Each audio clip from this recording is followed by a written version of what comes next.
औज़ुबिल्लाहि मिनश्शैतानिर्रजीम बिस्मिल्लाहिर्रहमानिर्रहीम। Soft analysis में तमाम अहबाब को खुशामदीद। आज हम तीन मौजू पे बात करेंगे मुख्तसरन। एक ये कि जो पहले तो रिकॉर्ड इजाफा हुआ करता था इस पेट्रोकेमिकल प्रोडक्ट में, ख़ासकर डीजल और पेट्रोल में, और उसमें जो कमी हुई है क्यों कर हुई, वाक़ हुई है, और उसमें हमारे आर्मी चीफ का क्या रोल है और इदारों का क्या रोल है। दूसरा जो 3-4 पिछले हफ्ते एक फ़ैसला दिया था जिसकी ये सुप्रीम कोर्ट ऑफ पाकिस्तान ने, काजी ईसा साहब ने और फाइज ईसा साहब ने, और उसकी बड़ी वाह हुई थी और कोई 10-15 दिन बड़ा एक स्टेज ड्रामा लगा रहा था। उसके बाद वो जो उन्होंने उस फैसले का, उसका क्रक्स तो ये था कि जो पार्लियामेंट है उसका बनाया हुआ जो कानून है वो सुप्रीम होगा और सुप्रीम कोर्ट और तमाम इदारे उसको मानेंगे। कल उसके बरखिलाफ़ जो है एक और फैसला उन्होंने दे दिया खुद ही। तीसरा जो है फ़र्रुख हबीब साहब जो है वो भी जो है उनका ज़मीर भी जाग गया या सो गया कल। और इसमें हम ये जायज़ा लेंगे कि क्या पाकिस्तान में आइन और ज़मीर जो है ये हमेशा फ़रोख्त होते रहेंगे। क्योंकि पाकिस्तान की तारीख़ जो है वो सियासी तारीख़ की बात करता हूँ, उसमें हमारे जो जजेज़ हैं वो उन्होंने चेहरे देख के फ़ैसले किए और मेरिट पे फ़ैसले ना करने की वजह से जो है ऐसे ऐसे काम हो रहे हैं कि जिस पे हमारी जगह सही हो रही है। तो सबसे पहले हम पेट्रोकेमिकल प्रोडक्ट की जो उसमें कमी, कीमतों में कमी हुई है उसमें देखते हैं। हमने 20-30 रुपये 25 रुपये आम दिनों में ये इजाफा तो देखा था, लेकिन कमी जो है ये ड्रास्टिक हुई और बात लोगों के लिए सरप्राइज़ था। तो उसमें जो सबसे बड़ा एलिमेंट है वो ये हुआ कि हमारे डॉलर और रुपये की जो पैरिटी है उसमें जो है डॉलर की कीमत में कमी हुई और रुपये की कीमत में इजाफा हुआ, और वो इतना ज़्यादा कमी हो गई कि उसमें तकरीबन जो है 25 से 30 रुपये नेट जो है, एक तो ये कमी हो गई। दूसरा, इंटरनेशनल मार्केट में भी जो है वो नीचे आया, थोड़ा बहुत, इतना नहीं आया, थोड़ा आया, जो पर बैरल जो है उसकी जो कीमतें नीचे आई। तो उसकी वजह से सारी चीज़ों को एकोमोलेट करके तो फर्स्ट टाइम ये हुआ कि गवर्नमेंट को, मेरा ख्याल है कि ये जो हमारी जैसी भी पॉपेट गवर्नमेंट है या जैसी है, बहरहाल उनको ये कहा गया कि आप लोगों को रिलीफ दें। अच्छा, ये रिलीफ इसलिए मुमकिन हुई कि सबसे ज़्यादा जो यहाँ पे होल्डिंग थी या जो लोग ज़ख़ीरा अंदोज़ी करते थे, डॉलर जो है ख़रीद के वो फिर महंगे दामों बेचते थे, अफ़गानिस्तान जाते थे, वो सारी की सारी चीज़ें ख़त्म नहीं हुई हैं, लेकिन उसका असर ज़रूर हुआ है। उसका एक असर तो ये हुआ है कि जो अफ़गानिस्तान जो जाते थे डॉलर, वो वाया दुबई जाते थे, वहाँ कराची जाते थे, या पेशावर, पिंडी, लाहौर है, तमाम एयरपोर्ट से और बाई रोड भी जाते थे, उसमें कमी हुई है। ख़ात्मा तो नहीं हुआ है, कमी हुई है। अफ़गानिस्तान की इकानमी अब भी हमारे डॉलर्स पे चल रही है। और दूसरा जो है वो ये हुआ कि जिन लोगों ने बिज़नेस अपने इस्टेब्लिश किए हुए थे ओपन, वो कम हुए डेफिनेटली। जो है ओपन मार्केट जो कायम की हुई थी डॉलर ख़रीदने के लिए वो, लेकिन जो दूसरे हैं तहसील हेडक्वार्टर लेवल पे दुकानों में जैसे है, उसके ऊपर एक मैं पूरा प्रोग्राम करूँगा कि ये हुंडी हवाला और ये डॉलर का काम कैसे होता है।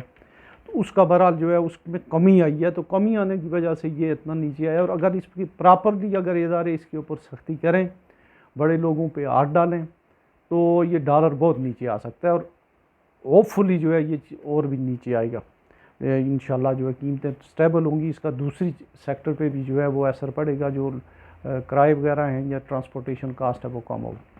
अच्छा, इसके बाद हम देखते हैं कि जो ये पिछले दिनों एक बड़ा हम देख रहे थे कि पूरा दिन 15 जजेस बैठे हुए हैं, करोड़ों अरबों रुपए के जो है वो उन्होंने वो कौमी ख़जाना को जो है वो फूंका है कि हम एक आइन की सुप्रीमेंसी के लिए जो है, एक रूल ऑफ लॉ के लिए जो है हम एक फ़ैसला देने वाले हैं। और वो फ़ैसला उन्होंने दिया कि जो प्रैक्टिस एंड प्रोसीजर बिल है, चूँकि पार्लियामेंट ने पास किया इसलिए ये सुप्रीम है, इसको सुप्रीम कोर्ट मानेगी। ठीक है जी, आपने मान लिया।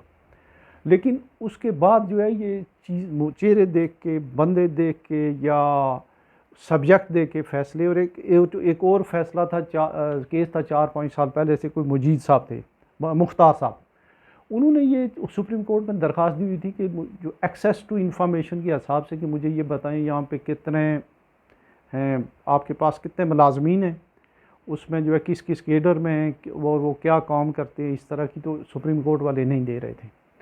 तो सुप्रीम कोर्ट वो फिर उनके रजिस्ट्रार साहब जो है वो हाई कोर्ट में गए, कोई आगे पीछे इस तरीके से जो है उनको टहलाते रहे, लेकिन उसका कल फैसला आया लेकिन फ़ैसला बड़ा अफसोसनाक आया।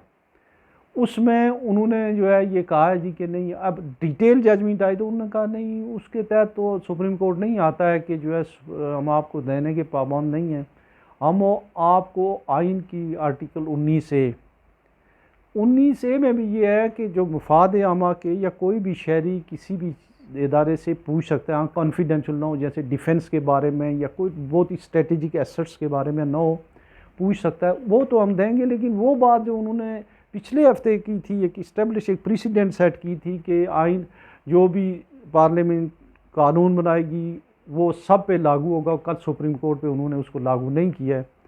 और मुझे उम्मीद है कि ये जो चीफ जस्टिस साहब है ना, ये भी लोगों के चेहरे देख के और सब्जेक्ट मैटर देख देख के करेंगे, आइन के ऊपर उस तरह का नहीं है। और बड़ी टिल सा जो है कल का फैसला है, बड़ा मायूस कौन। उन्हें ये चाहिए था कि उन्हें उसमें क्लैरिटी के साथ कहना चाहिए था कि ठीक है, एक्सेस टू इंफॉर्मेशन जो है वो एक एक्ट है, उसके तहत ये आया है, और ये जो 4 साल 3 साल इसको नहीं दिया गया है इंफॉर्मेशन, मुख्तार साहब जो थे इन्हें दी जानी चाहिए थी, और आइंदा भी हम देंगे। अच्छा, देते क्यों नहीं है? देते इसलिए नहीं है कि इन्होंने तमाम महकमों ने लातादाद मुलाजमीन रखे हुए हैं, लोगों के घरे हुए हैं जो रिटायर्ड हैं, जो उनके रिश्तेदार हैं, जो उनकी बच्चियां हैं, जो उनके बेटे हैं, जो उनकी बहू हैं, सब ने गाड़ियाँ रखी होती हैं, सब ने सरकारी मुलाजमीन रखे होते हैं, तो इसलिए जो है वो नहीं देते हैं। और दूसरा जो है, सुप्रीम कोर्ट भी अपने आप को कानून से बालातर इदारा समझती है, और वो प्रॉपरली अपने ऑडिट नहीं कराते हैं। आखिरी बात जो है, फ़ारूक हबीब साहब भी बेशुमार दूसरे PTI के लोगों की तरह कल वो सामने आए, उन्होंने इमरान खान पे तनकीद की। 5-6 महीने बाद उन्हें पता चला कि इमरान खान साहब ने जो है वो 9 मई का वाक़ा जो है किया था, और वो बड़े बुरे आदमी हैं। चलें, ये बात हम मान लेते हैं, लेकिन ये जो सिलसिला अगर ये रहा तो इतना बड़ा मुल्क जो है, इसमें अगर सियासी जमातों के साथ इसी तरीके से और सियासी लोगों के साथ यही ट्रीटमेंट रही, या सियासी लोगों का यही अंदाज़ फ़िक्र रहा कि वो 4-6 महीने, मतलब एक इंसान है, उसमें से कुछ लोग तो, उसमें से 10-20% लोग तो शायद खड़े हो जाएं, लेकिन बड़ा मुश्किल है। इस तरीके से जो डिसमेंटलिंग ऑफ पॉलिटिकल पार्टीज़ है वो काफ़ी जो है, इससे पहले भी हम काफ़ी नुकसान उठा चुके हैं। और जो 50s में और 60s में अयूब खान ने पार्टियों पे और सियासतदानों पे पाबंदी लगाई थी, मुल्क 2 टुकड़े हो गया था। तो जो पॉलिसी मेकर हैं उन्हें चाहिए कि स्पेस दें, ब्रीथिंग स्पेस सबको दें। इमरान खान को सज़ा देनी है तो सज़ा दें, लेकिन उसकी बाहैसियत इदारा जो जमात है उसके ऊपर जो है, और उसके जो कारकुन या जिन लोगों ने कोई जो अगर वो इस्तेकाम पाकिस्तान पार्टी में जाए जो बंदा, तो उसके लिए जो है माफ़ी है, और जो PTI में रहे और उसको जो है भगा भगा के मारा जाए, ये इंसाफ के तकाज़ों के बिल्कुल बरखिलाफ़ है।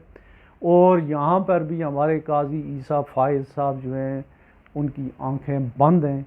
सुमोटो क्यों नहीं ले रहे हैं कि जो सियासी लोग हैं इस तरह की ज़बरदस्ती जो है जमातों की जो है वो डिसमेंटलिंग, तो ज़बरदस्ती जो है एक जमात से बंदे को दूसरी जमात में शामिल करना हो, या जहांगीर तरीन के जाजों के ज़रिए हो, या कोई और भी तरीका हो, या छांगा मांगा हो, इन चीज़ों के ऊपर भी वो देखें, चूँकि ये आइनी मामलात हैं।